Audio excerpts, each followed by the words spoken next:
Hi ladies and gentlemen, today is May 30th. It's Saturday morning, and I thought it about time that maybe I should put up a video.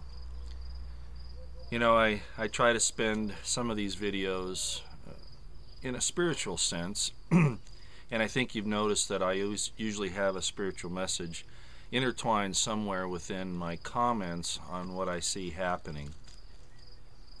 I think that's important because there's a balance, between the spiritual and the physical. It says in Genesis that the spirit and the body are the soul of man.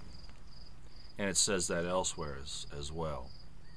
So we have to find that balance. We're not supposed to neglect one over the other, but to balance them both out. And they're not necessarily opposed to each other. It's like I've said many times, it's the right use of something, righteousness. I watched a group of videos the other day that were sent to me by a friend, and I'm not going to talk about it much other than to say that there are forces out there that really do pretend to know the spiritual, and they have the right tools. They have the logograms from Sumerians. They have the Hebrew lexicons. They do exegesis. They study things out, but they do it from a position that is antithetical to life, that is destructive to the truth. And then you say, well, what is the truth? And I think I've said that before. You judge them by their fruits. If it brings life, liberty, and happiness, if it encourages you to do the right thing by someone else, that's probably a good thing. If it doesn't do those things, then it's probably not a good thing. Anyway, so I've been pondering, and I'm not going to go into any details on that other than to say that you might gather what the subject matter was from what I'm going to present here. Before I go there, I need to mention that I'm really surprised that the Trans-Pacific Partnership and all of these supposed trade deals are not getting the American people up in arms. Of course, it's been kept quiet as much as possible. The details are secret. The Senate is supposed to ratify any treaties, and first of all, we're not making a treaty with a foreign government. It's with a bunch of corporations. By and large, that's what that is. And that's crazy. That's absolutely ridiculous that the people in our legislatures cannot look at this thing before they vote on it. That is absolutely absurd. Secrecy is deceit. That's why it's so evil. Whether it be in our intelligence communities, and I'm not saying that some things aren't to be, classified and all of that, but something like this is totally wicked. It's evil to keep this secret because it is deceit, and that's the problem. Everything that this government does now is deceitful, and that's how I'll define their secrecy. When they bring up, well, it's for the national security, they're saying it's because we're deceitful. You can just put those two words together. So that's where I'm going to go to first. If you don't know what the Trans-Pacific Partnership is, and I'm sure most of you who listen to me already do know what that is, but I want you to concentrate on a few things. First of all, you're not going to find out exactly what it is. They're only letting a little bit of information out. And second of all, the very people that represent you aren't even permitted to look at it. In other words, those in Congress. Secrecy is deceit. It's treason. It's the same thing in this matter. Same thing. We've also talked about the fact that ISIS now, it's funded, armed, and trained by the Western intelligence services. They're letting this thing loose. Okay? The elites use the Bible as their playbook as well as God does. They're two sides of of the forces that exist in the universe. One will use it for evil, one will use it for good. Let me read this to you. This is in Luke. It's chapter 12, verses 1 through 3. Now it's going to talk about the Pharisees here. Okay. But think of this of anyone in a leadership position in government that is using secrecy. And remember to equate secrecy with deceit. In the meantime, when there were gathered together an innumerable multitude of people, insomuch that they trode upon one another, he began to say unto his disciples, first of all, before he says anything else about what he's going to teach, this is how concerned he is. First of all, beware ye of the leaven of the Pharisees, which is hypocrisy. For there is nothing covered that shall not be revealed, neither hid that shall not be known. Therefore, whatsoever ye have spoken in darkness shall be heard in the light, and that which ye have spoken in the ear in closets shall be proclaimed upon the housetops. He's actually talking to the Pharisees there. He's talking to these leaders. Because as I've read in Isaiah 59, Isaiah 28, and in other places in the Bible,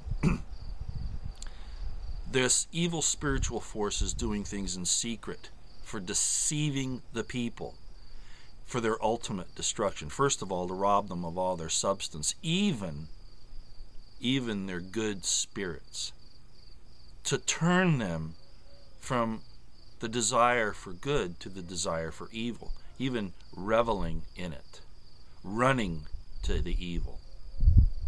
That's what these people are doing. They're not just robbing your substance, your bank accounts, your liberties.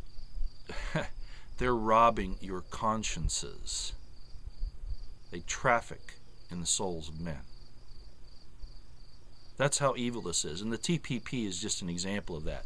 The use of ISIS to destroy life and liberty and Christians right now. And of course we see the attack on Christians here. So this is serious. And the people need to wake up. And as I've said, I'm afraid that they're not going to. So those of you who have eyes to see and ears to hear, who keep your eyes on the horizon and your ears to the ground, one of my little mottos, you have to find like-minded people and make spiritual, and because it's a balance, and physical preparations for what's coming. How you do that, you'll have to decide on your own, but I just want to say it.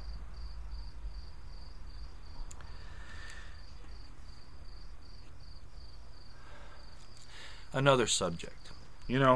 I've talked about this in general terms before. Sex, and people go, oh boy, here goes Roy again. we know about you, Roy. We know about your history. Look,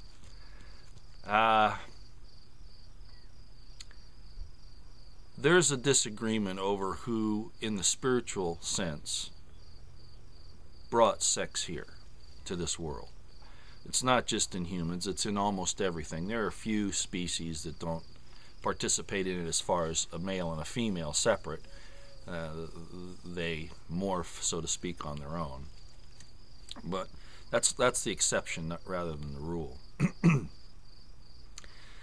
After the fall of the temple in 70 AD, a lot of the people that were considered Jews at that time were very distraught about the fact that God let this happen to them, and they removed themselves from Judea. And a lot of them became known as the Gnostics, who were in northern Egypt. They moved to northern Egypt. And, there's different information in these Gnostic scriptures, as they're told. It's talked about as being the Nag Hammadi codices. And we've found more of those types of things since then. But basically, you have two areas of thought in Gnosticism. One of them is showing Jesus kissing Mary Magdalene often, and the Christians go, "Oh my gosh, that's satanic. That's terrible. He wasn't like that." And then you have the other Gnostics that basically are ascetic, that say that the sex, women in particular, are evil and are not of this world and should be shunned, and that sex is an evil act. Let me hasten to add, righteousness, the right use of something, there's no sin in it. There's no sin in sex. It wasn't the original sin of the Garden of Eden. That wasn't it. It's how it was used. All right. I want to point out a couple things here real quick, and then I'll let you go. In Revelations 14, I hear this argument all the time, that of the 144,000 there, they were not defiled with women, for they are virgins. You can go look it up yourself. And this particular scripture in itself is used to show by these people that say that sex and marriage and the male and female relationship is a devilish substitute for Christ and his church. Okay? That's what you'll hear. This is said by people who either know what that scripture really says in the Greek and are liars and are using it to deceive you, or they're ignorant. Okay? I'll challenge you to do this. Take the word virgin and look through the Bible, and in every instance you see, whether in the Old Testament or the New, a virgin is a woman, is a female. It's never used to refer to a male, ever. So that scripture in Revelations is not talking about that the 144,000, and in those days when they numbered a group, it was always the men that they numbered, okay? That's what they numbered. The women and the children weren't included. The point being in that statement in Revelations is that of the 144,000, they were not defiled with women because the women they were with were virgins. In other words, they were not married prior to them being married before, or if they had been, those things were dissolved for whatever reason, and I'm not going to go into the mechanics of that, how that can work and how it can't, or what's good and what's bad. I'll just say it this way. Maybe I went too far already. It's saying that the women were virgins. In other words, that the men did not commit adultery with women, that they didn't defile a woman or weren't defiled by a woman because she was with another man at some point in time. In other words, that the marriage was never taken apart. That these men women that did come together did so in the most wholesome of circumstances. That's what it's talking about. Okay?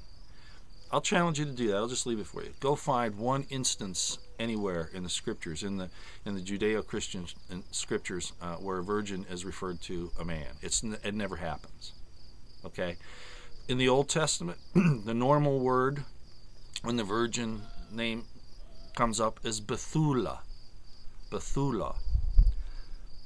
It's always referred to a woman. It's even feminine.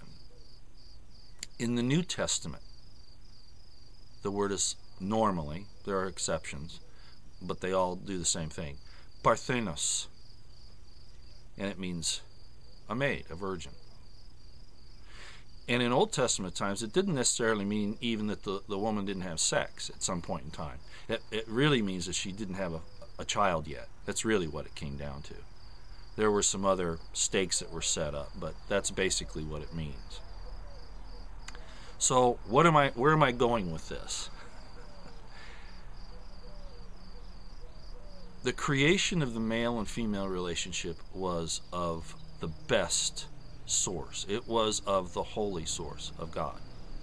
It's meant to be everything that you can imagine. Paul said, and I'm not really a fan of Paul's, but he said the marriage bed is pure and undefiled.